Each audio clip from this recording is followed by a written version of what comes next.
امینہ صاحبہ تلاوت. السلام علیکم امیر المومنین. یہ تینوں کو کٹھا بٹھایا ہوا ہے, سوشل ڈسٹینس کو نہیں رکھا ہوا.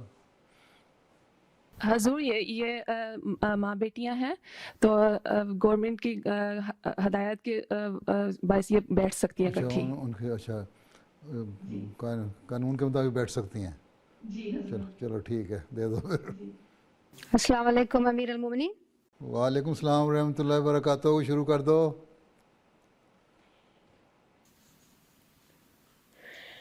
اعوذ باللہ من الشیطان الرجیم. بسم اللہ الرحمن الرحیم. ما أصاب من مصیبت الا بإذن اللہ ومن يؤمن بالله يهد قلبه والله بكل شيء عليم. وأطيعوا الله وأطيعوا الرسول وأطيعوا الله وأطيعوا الرسول فإن توليتم فإنما على رسولنا البلاغ المبين. الله لا إله إلا هو الله لا إله إلا هو وعلى الله فليتوكل المؤمنون.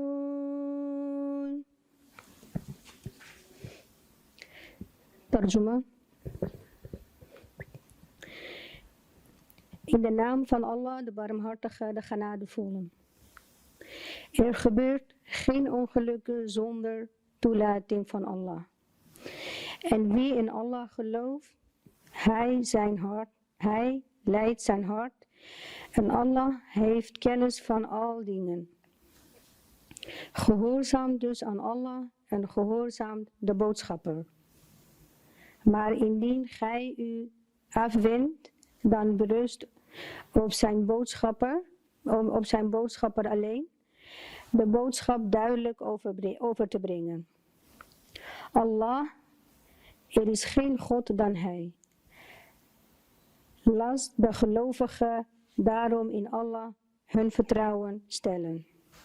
Jazakallah. جزاک اردو ترجمہ نورین رضا. السلام علیکم ورحمۃ اللہ. پیارے حضور، آپ سورہ تغابن کی آیت 12 تا 14 جو ابھی آپ کے سامنے تلاوت کی گئی ہیں، ان کا ترجمہ بیان فرمودہ حضرت مرزا طاہر احمد خلیفۃ المسیح رابع رحمہ اللہ تعالی پیش خدمت ہے. اللہ کے نام کے ساتھ جو بے انتہا رحم کرنے والا، بن مانگے دینے والا اور بار بار رحم کرنے والا ہے. کوئی مصیبت نہیں پہنچتی مگر اللہ کے اذن کے ساتھ، اور جو اللہ پر ایمان لائے وہ اس کے دل کو ہدایت دیتا ہے، اور اللہ دائماً ہر چیز کا علم رکھتا ہے. اور اللہ کی اطاعت کرو اور رسول کی اطاعت کرو. بس اگر تم منہ موڑ لو تو جان لو کہ ہمارے رسول پر محض پیغام کا صاف صاف پہنچا دینا ہے. اللہ وہ ہے کہ اس کے سوا کوئی معبود نہیں، بس چاہیے کہ مومن اللہ ہی پر توکل کریں. جزاک اللہ. اچھا شافیہ محمود اور رامتار نور اردو نظم. السلام علیکم حضور. کیا یہ دونوں بہنیں ہو؟ جی. اچھا چلو پھر. منظوم کلام حضرت مسیح موعود علیہ السلام. مجھے اس یار سے پیوند جاں ہے، وہی جنت وہی دارالعما ہے، بیا اس کا کرو طاقت کہاں ہے، محبت کا تو ایک دریا رواں ہے، یہ کیا احسان ہے تیرے میرے ہادی، فسبحان الذی اخذ الأیادی، فسبحان الذی اخذ الأیادی، تیری نعمت کی کچھ قلت نہیں ہے، کہیں اس سے کوئی صاحب نہیں ہے، شمار فضل اور رحمت نہیں ہے، مجھے اب شکر کی طاقت نہیں ہے، یہ کیا احسان ہے تیرے میرے ہادی، فسبحان الذی اخذ الأیادی، فسبحان الذی اخذ الأیادی، جزاک اللہ حضور۔ چلو ڈچ نظم Ochenstierk selber noch bei. De zon komt op, het licht verschijnt, de dag breekt aan, de nacht verdwijnt. Bloemen ontspringen uit de grond, woorden rollen uit mijn mond. Vogels zingen zijn loflied, hef je stem en zing mee met dit lied. Er is geen God dan Allah, er is geen God dan Allah. La ilaha illallah, la ilaha illallah. Er is geen God dan Allah, la ilaha illallah. Volg zijn boek, het zal je leiden. Volg zijn profeet, het zal je begeleiden. Barmhartig, genadevol, hij is alleen. Het licht van de waarheid schijnt om ons heen. Open je hart en laat God in. Ervaren het leven een nieuw begin. Er is geen God dan Allah. Er is geen God dan Allah. La ilaha illallah. La ilaha illallah. Er is geen God dan Allah. La ilaha illallah. اچھا جی چلو ختم ہو گیا اب کیا کہنا ہے؟ حضور آپ کی اجازت سے سوال و جواب۔ آپ کون ہیں؟ میں صدر لجنہ ہوں۔ صدر لجنہ ہے؟ جی حضور۔ کل والی صدر لجنہ ہی ہوں؟ جی حضور۔ اچھا کل بدلی تھی آج اور اچھا کیا کہنا ہے پھر اجازت سے کیا پوچھنا ہے؟ کچھ اسٹوڈنٹس کے سوال ہیں کچھ نوبایات کے تو پوچھو پھر جو آپ پوچھنا ہے کس نے پوچھنا ہے کس طرح پوچھنا ہے آپ نے جہاں کو ہاتھ کھڑا کرتا ہے پیچھے دیکھ لیا کریں اس کو دے دیا کریں فون مجھے تو یہاں سے نہیں پتہ لگتا کس کو کہنا ہے ہاں چلو پوچھو السلام علیکم حضور وعلیکم السلام My name is Hivi. I am Kurdish. I am from Majlis Almira. Since July 2019, I have done my bayat. Till today, my father is unaware of that. He is a very good father, and I have a very special bond. You are Kurdish and your father doesn't know of it. And if he is seeing this program, he would come to know about your accepting Ahmadiyyat. He is not aware of that. He doesn't know I am Ahmadi. He's a very good father. No, if this program is aired, if it is shown on MTA, then your father will know that you are an Ahmadi. Somebody will tell him. Then how can you face can you face his anger? Oh yes, with the help of Allah. Acha. Acha. Yes. So we should not show this program on MTA. Thank you. Don't worry about it. It's okay. Okay. Now, what is your question?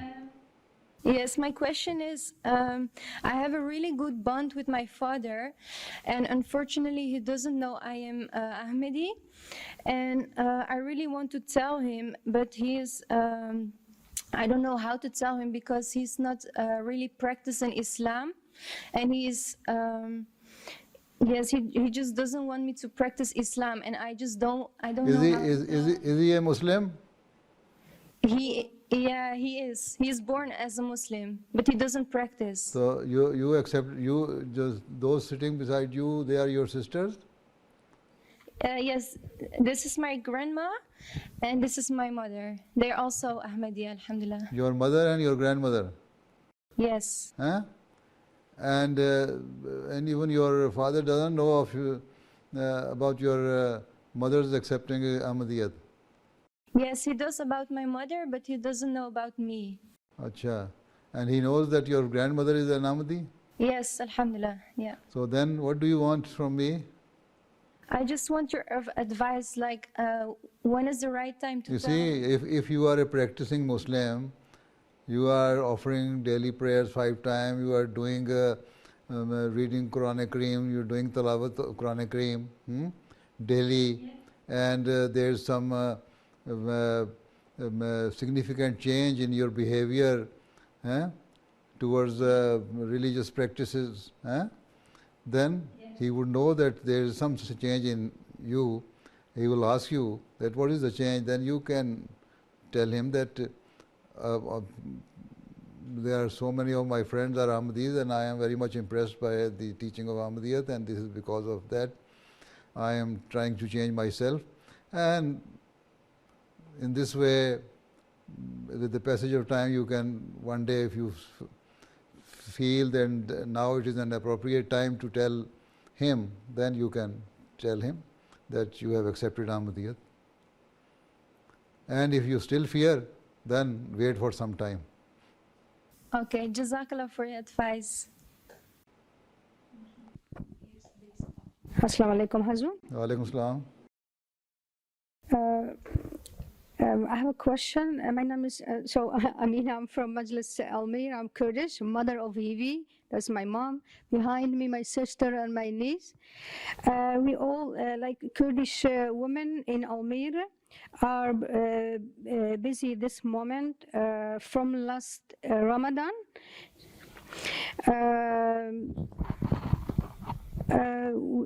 So we are busy with online tabligh, alhamdulillah.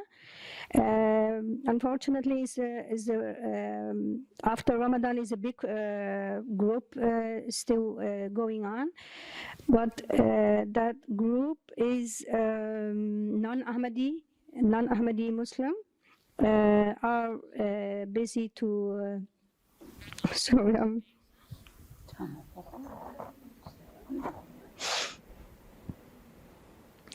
Acha, then what do they say?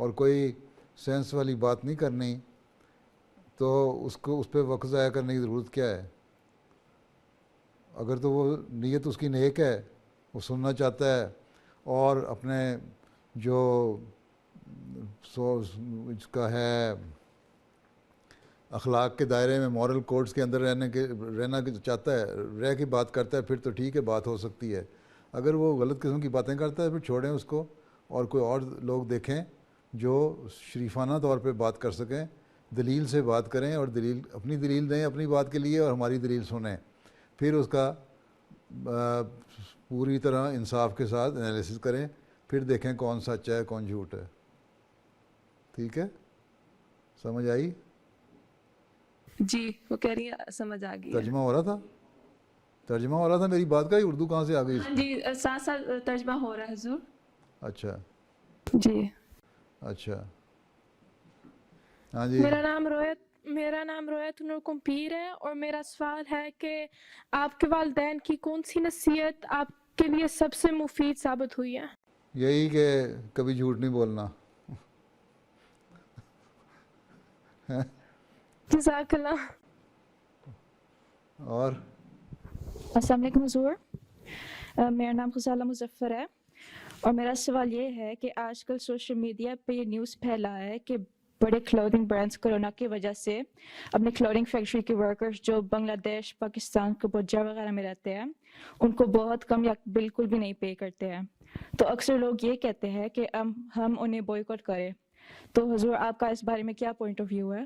جو سوال یہ ہے کہ یہ جو کمپنیاں ہیں یہاں کی رہنے والی، یہاں کی جو بڑی کمپنیاں ہیں وہ تو پیسے دے دیتی ہیں، یہ کوئی ڈائریکٹ تو اس کے پاس نہیں جاتے اپنے لیبر کے پاس، یا جو بھی ان کے ساتھ ورکر ہے وہاں تو ایک انٹرمیڈیٹ استعمال ہو رہا ہے۔ کچھ وہاں کے لوگ ہیں جو کانٹریکٹ لیتے ہیں، وہ آگے کانٹریکٹ پہ کام کرواتے ہیں، یہ ان کو کانٹریکٹ دے دیتی ہیں بڑی کمپنیاں، وہ آگے کام کراتے ہیں اور لوکل لیبر سے پھر کام لیتے ہیں، اور وہ اگر نہیں کرتے تو وہ ایکسپلائٹ کرتے ہیں، اگر ان کو صحیح طرح لیبر نہیں دیتے تو وہ ان کا قصور ہے، اس ملک کے رہنے والوں کا، یہاں کی رہنے والی کمپنیوں کا تو قصور اتنا نہیں، کیونکہ عموماً یہی دیکھا گیا ہے کہ یہ لوگ پیسے دے دیتے ہیں، سوائے اس کے اللہ ماشاء اللہ شاید کوئی ہو جو نہ دیتی ہو، کیونکہ ان کے بڑے بزنس چل اس لیے رہے ہیں کہ یہ فیئر بزنس کرنے والے ہیں اور انصاف سے لیبر دیتے ہیں جو بھی مقرر ہو۔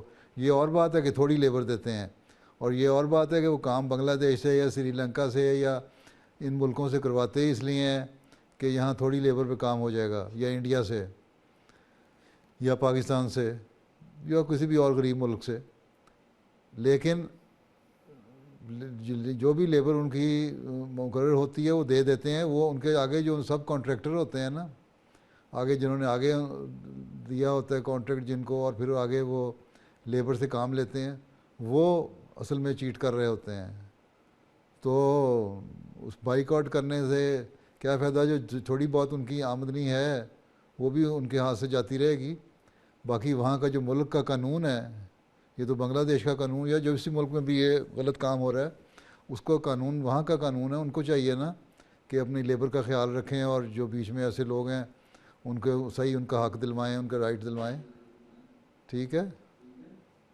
ٹھیک ہے، جزاک اللہ۔ اور السلام علیکم پیارے حضور، میرا نام عائشہ زبیر ہے، اور میرا سوال ہے کہ قرآن پاک میں اللہ تعالیٰ نے مومن مردوں کو اہل کتاب عورتوں سے نکاح کا حلال قرار دیا ہے، کیا آج کل کے زمانے میں ایسا کرنا مناسب ہے؟ بات یہ ہے کہ اہل کتاب سے تو شادی کر سکتے ہیں، ساتھ ہی اللہ تعالیٰ نے یہ بھی کہا ہے کہ تم مشرک سے شادی نہ کرو۔ تو آج کل جو اہل کتاب ہیں وہ عیسیٰ کو خدا ماننے والے ہیں اکثر، تو وہ اہل کتاب ہونے کے ساتھ ساتھ شرک بھی کرنے والے ہیں۔ تو اس لحاظ سے سوائے اس کے کہ ایک خدا پہ ایمان لانے والی ہو اور حضرت عیسیٰ کو فوت شدہ سمجھتے ہوں، بعض عیسائی سیکٹ ایسی ہیں تو پھر تو ٹھیک ہے، ادروائز تو یہ غلط ہو گیا۔ دوسرے یہ کہ قرآن شریف نے بعض جگہ انہی اہل کتاب کو اور کافروں کو ایک بریکٹ میں بھی رکھا ہے، اس لیے ہم کوشش یہی کرنی چاہیے کہ اوائڈ کیا جائے، اور جو لڑکے ہیں احمدی لڑکے وہ احمدی لڑکیوں سے شادی کریں اور احمدی لڑکیاں احمدی لڑکوں سے شادی کریں. لیکن اگر کہاں یہاں دیکھا جاتا ہے کہ بعض ایسی جگہ انوالو اس مائنڈ اس حد تک ہو جاتی ہے کہ جہاں برائی پھیلنے کا خطرہ ہو، وہاں بعض دفعہ اجازت بھی دے دی جاتی ہے شادی کرنے کی. تو اس برائی کو روکنے کے لیے دے گا، پھر دیکھا جاتا ہے کہ لیسر ایول کون سا ہے، کم گناہ کون سا ہے، اس کو اس کی طرف اس کی وجہ سے اس کو اجازت دے دی جاتی ہے. لیکن بہتر طریقہ یہی ہے اور یہی پسندیدہ طریقہ ہے کہ احمدی لڑکے احمدی لڑکیوں سے شادی کریں اور احمدی لڑکیاں احمدی لڑکوں سے شادی کریں اور آپس میں رشتے ہوں تاکہ نیک نسل ہو، نئی نیک اولاد پیدا ہو. نہیں تو بعض مسائل پیدا ہوتے ہیں.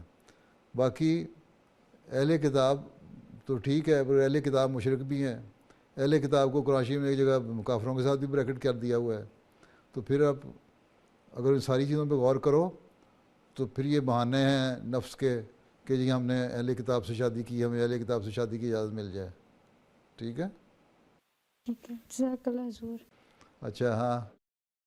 السلام علیکم پیارے حضور، میرا نام قبر سمن ہے اور میرا سوال یہ ہے کہ جب کوئی احمدی جماعت کو چھوڑ کے چلا جاتا ہے تو کس حد تک اس سے رابطہ رکھ سکتے ہیں، رکھنا چاہیے؟ کیونکہ میرے مائنڈ میں یہ تھا کہ کافی دفعہ اس سے لوگ سوچتے ہیں کہ یا کرتے ہیں، سوچتے نہیں ہیں، وہ ابینڈن کر دیتے اس پرسن کو یا بلیک لسٹ کر دیتے ہیں، تو وہ رابطہ بہت کم یا نہیں رکھتے. تو میرے مائنڈ میں یہ تھا کہ جماعت کے ویوز کے اگینسٹ جاتا ہے. بات یہ ہے کہ اگر آپ کا کوئی عزیز رشتہ دار ہے، جہاں تک دین میں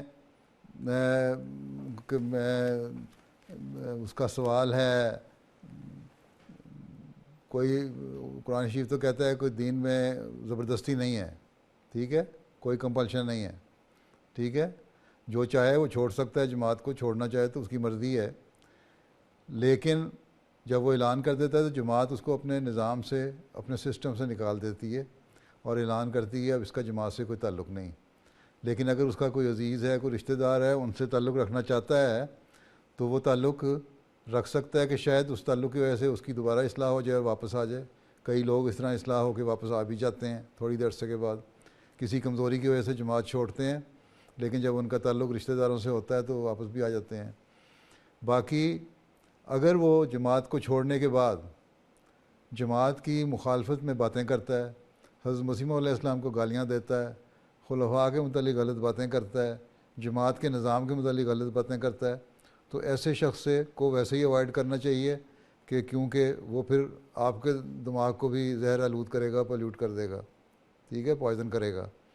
اس لیے اس سے بچنا چاہیے.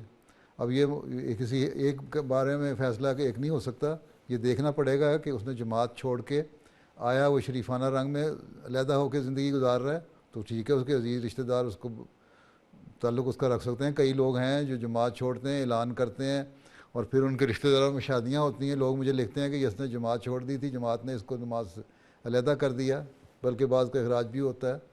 تو ہمارے یہاں شادی ہو رہی ہے، ہمارا قریبی رشتہ دار ہے، ہم اس کو بلا لیں. تو جب وہ مجھے لکھتے ہیں تو میں کہتا ہوں ہاں بلا لیں، اپنی شادی میں بلا لیں، اپنے فنکشن میں بلا لیں، کوئی حرج نہیں.